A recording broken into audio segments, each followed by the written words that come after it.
Halo Sobat Dukcapil, jumpa lagi di Rabi Pindo, rangkuman berita seputar Indonesia. Bersama aku Bertrand dan aku Mail Coy. Kami berdua akan membawakan berita terhangat dan pastinya menarik untuk teman-teman semua. Wah, gimana nih Mail hari raya kemarin? Ya, sebelumnya minal aidin wal faizin, mohon maaf lahir batin untuk sobat Sorga Lokal sekalian.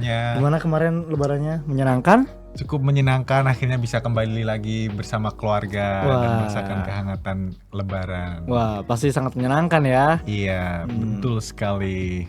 Baik, untuk pada segmen program Rabi Pindo kali ini, kami berdua akan merangkum top 5 berita nasional dan seputar Adminduk selama 1 minggu ke belakang yang akan menambah pengetahuan Sobat Dukcapil. Tunggu apa lagi? Yuk langsung kita ke berita kelima. Jam pelayanan di Dukcapil Surabaya di MPP Siola kembali normal pasca bulan Ramadan. Setelah melakukan penyesuaian jadwal selama bulan Ramadan untuk pelayanan administrasi kependudukan, Dinas Kependudukan dan Pencatatan Sipil Surabaya kini kembali beroperasi dengan jam kerja yang normal, terhitung mulai pada hari Selasa tanggal 16 April tahun 2024 silam. Adapun jam pelayanan yang berlaku adalah sebagai berikut. Pada hari Senin hingga Kamis, pelayanan dimulai pukul 7.30 hingga jam 4 sore. Pada hari Jumat, pelayanan dimulai pukul 7.30 hingga jam 3 sore. Dan pada hari Sabtu, pelayanan dimulai pukul 8 pagi hingga jam 12 siang. Informasi ini penting bagi masyarakat Surabaya yang membutuhkan layanan administrasi untuk mengatur kunjungan mereka sesuai dengan jadwal yang berlaku. Selama periode bulan Ramadan, Disdukcapil Surabaya telah memberikan penyesuaian jadwal pelayanan sebagai bentuk dukungan kepada masyarakat yang merayakan bulan suci tersebut. Namun, dengan berakhirnya bulan Ramadan, Disdukcapil Surabaya kembali melayani dengan jam kerja normal untuk memenuhi kebutuhan administratif masyarakat.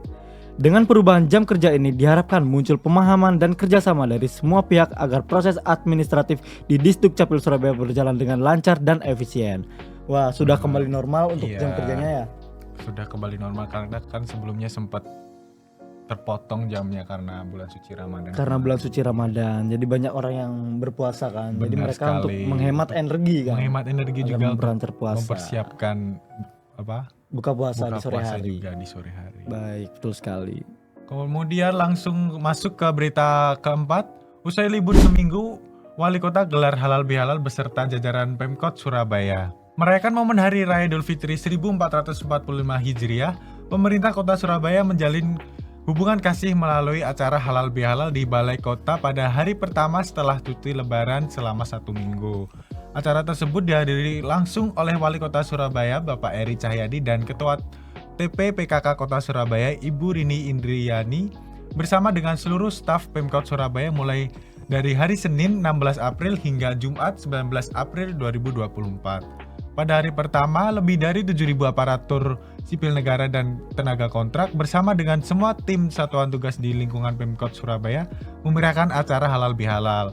Sedangkan pada hari kedua, lebih dari 8.000 tenaga pendidik di kota Surabaya bergabung diikuti oleh kader Surabaya Hebat dan hari-hari berikutnya diisi oleh acara Bunda Paut, PKK, kader lingkungan, dan pengajian.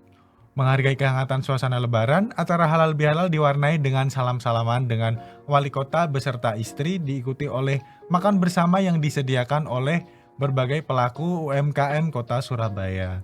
Kebersamaan yang indah ini mengingatkan kita bahwa meskipun sibuk dalam pelayanan kepada masyarakat kota Surabaya, serta terkadang terjatuh dalam dosa sebagai manusia, kita tidak boleh memutuskan tali silaturahmi dan selalu terbuka untuk saling memaafkan.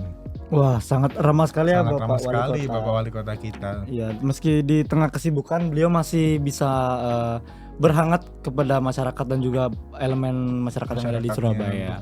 Mempererat tali silaturahmi. Betul sekali, untuk mempererat tali silaturahmi. Masuk ke berita ketiga. Angka kecelakaan selama arus mudik dan arus balik lebaran tahun 2024 menurun, tercatat sebanyak 2.985. Dilansir dari laman Liputan 6 dan Tempo.co, Inspektur Jenderal Aan Suhanan, Kepala Korps Lalu Lintas Polri, melaporkan bahwa jumlah kecelakaan selama arus mudik dan arus balik lebaran tahun 2024 mencapai 2.985 kejadian. Angka ini menunjukkan penurunan sebesar 13% dibandingkan dengan angka kecelakaan yang terjadi pada tahun 2023 yang mencapai 3.412 kejadian.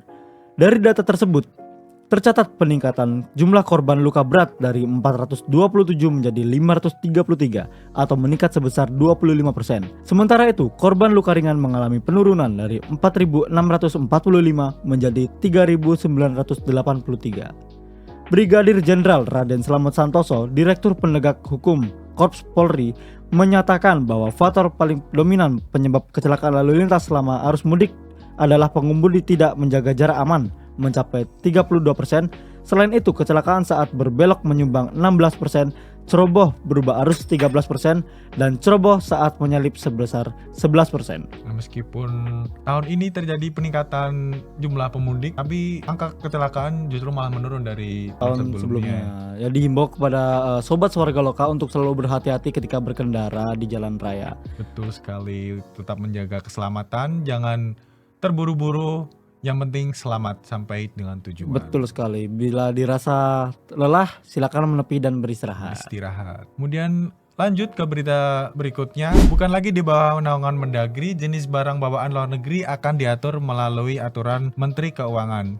Dikutip dari liputan6.com, Zulkifli Hasan, Menteri Perdagangan saat ini, menyatakan bahwa aturan terkait jenis barang bawaan dari luar negeri untuk penumpang non-pekerja migran Indonesia tidak lagi diatur oleh Mendagri. Sebaliknya, ketentuan mengenai jenis barang bawaan akan diatur oleh peraturan Kementerian Keuangan. Dalam rapat terbatas bersama Menteri Koordinator Bidang Perekonomian Airlangga Hartarto dan Direktur Komunikasi dan Bimbingan Pengguna Jasa Bea Cukai Nirwala Dwi Herianto pada Selasa 16 April 2024 disepakati bahwa regulasi terkait jenis barang bawaan yang dibatasi akan menjadi tanggung jawab Kementerian Keuangan. Pemerintah juga berusaha untuk tidak memberlakukan larangan impor terbatas sebanyak mungkin. Zulkifli menegaskan bahwa pembatasan impor hanya akan berlaku untuk barang-barang yang memiliki dampak signifikan terhadap industri dalam negeri. Perubahan pengaturan terkait barang bawaan dari luar negeri menunjukkan upaya pemerintah dalam mengatur impor secara efisien sesuai dengan kebutuhan industri nasional. Hal ini merupakan langkah penting untuk menjaga keseimbangan perdagangan dan mendukung pertumbuhan ekonomi domestik. Nah, jadi bagi sobat warga lokal yang bepergian ke luar negeri dan membawa oleh-oleh dari luar negeri sekarang mungkin bisa lebih longgar ya, tidak ada pembatasan barang bawaan dari luar negeri sudah dicabut. Betul sekali. Kita beralih ke berita ke-1, yaitu konflik Iran dan Israel. Pemerintah menjamin harga BBM stabil sampai Juni tahun 2024. Dilansir dari kompas.com, meskipun ada potensi gejolak harga minyak mentah akibat konflik Timur Tengah antara Iran dan Israel, Kementerian Energi dan Sumber Daya Mineral memastikan bahwa harga bahan bakar minyak atau BBM tidak akan mengalami kenaikan hingga Juni tahun 2024. Direktur Jenderal Minyak dan Gas Bumi Kementerian ESDM, Tutuka Aryaji, yakin bahwa konflik ini akan berlangsung dalam jangka pendek. Namun, dia mengakui bahwa kemungkinan harga minyak mentah mencapai $100 AS per barel tidak dapat dihindari jika situasi antara Iran dan Israel semakin memanas. Pemerintah akan terus memantau harga minyak mentah sambil menunggu respons dari Israel dan Amerika Serikat terkait serangan Iran, untuk menentukan apakah tren kenaikan harga minyak mentah akan berlanjut atau hanya bersifat sementara sebelum kembali turun. Wah, ternyata begitu besar dampak dari konflik Iran dan benar sekali. Israel. Konflik perang ini cukup memberikan dampak tidak hanya dari negara yang berperang, tapi juga seluruh dunia juga ikut terkena dampak dari konflik ini. Semoga cepat mereda dan timbul perdamaian di antara negara konflik manapun di seluruh dunia ini. Baik, Sobat Dukcapil, berita tadi menutup Rabipindo episode kali ini. Semoga informasi tadi menambah pengetahuan teman-teman seputar Admindo. Biar teman-teman gak ketinggalan informasi, ikuti sosial media Dukcapil di bawah ini ya. Sekian Rabipindo episode kali ini, aku Bertrand dan aku Mail Choi. Pamit undur diri. Selamat beraktivitas dan tetap semangat. Sampai jumpa di episode berikutnya.